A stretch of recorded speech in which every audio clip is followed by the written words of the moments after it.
বর্তমানে ছাত্র জনতা ছাত্র শ্রমিক জনতার গণ অভ্যুত্থানের উপর দাঁড়িয়ে একটি অন্তর্বর্তী সরকার আছে, যারা ফ্যাসিস্ট সরকারের বিরুদ্ধে আন্দোলনে ছিল তাদের প্রত্যেকেই এই সরকারের প্রতি তাদের সমর্থন জানিয়েছে। কাজে এই সরকার দাঁড়িয়ে আছে এই ছাত্র শ্রমিক জনতার গণ অভ্যুত্থানের উপরে এবং এই অংশগ্রহণকারী সমস্ত শক্তির সমর্থন। এই কারণে বর্তমান সরকারের অধীনে আমরা যে রাজনৈতিক বন্দোবস্তের কথা বলছি, এটা তো খুবই স্পষ্ট যে বাংলাদেশে বিগত যে রাজনৈতিক বন্দোবস্তটা আছে যেটা এখনো বিগত হয়নি, সেটা একটা ফ্যাসিস্ট বন্দোবস্ত এবং এটা দাঁড়িয়ে আছে একটা স্বৈরতান্ত্রিক ক্ষমতা কাঠামোর উপর, যেটা 72 সালে তৈরি হয়েছে।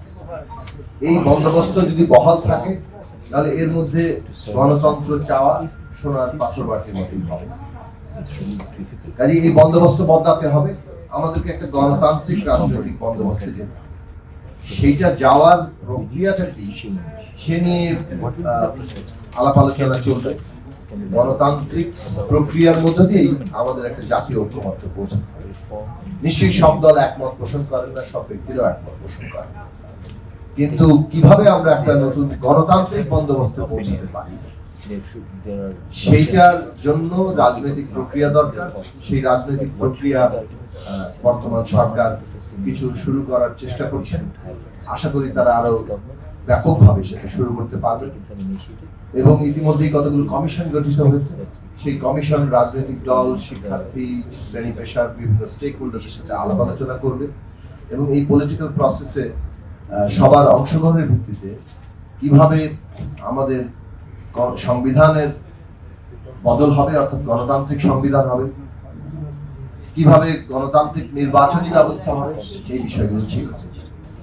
আমি মনে করি যে আমরা মনে করি যে যেহেতু সরকারের উপরে আমাদের সমর্থন এবং আস্থা আমরা এখন পর্যন্ত বাহুত আছে, কাজেই এই সরকারের দায়িত্বের মধ্যে পড়ে একটা নির্বাচন কমিশন গঠনের উদ্যোগ নেওয়া এবং সেই নির্বাচন কমিশন গঠনের জন্য তারা সকলের কাছে গ্রহণযোগ্য একটা সার্চ কমিটি করতে পারে, বিভিন্ন অংশের প্রতিনিধিত্ব এবং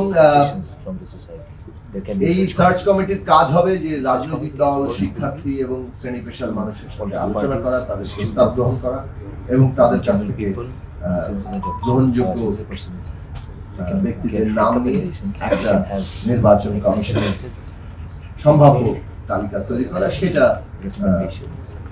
সেখান থেকে একটা নির্বাচন কমিশন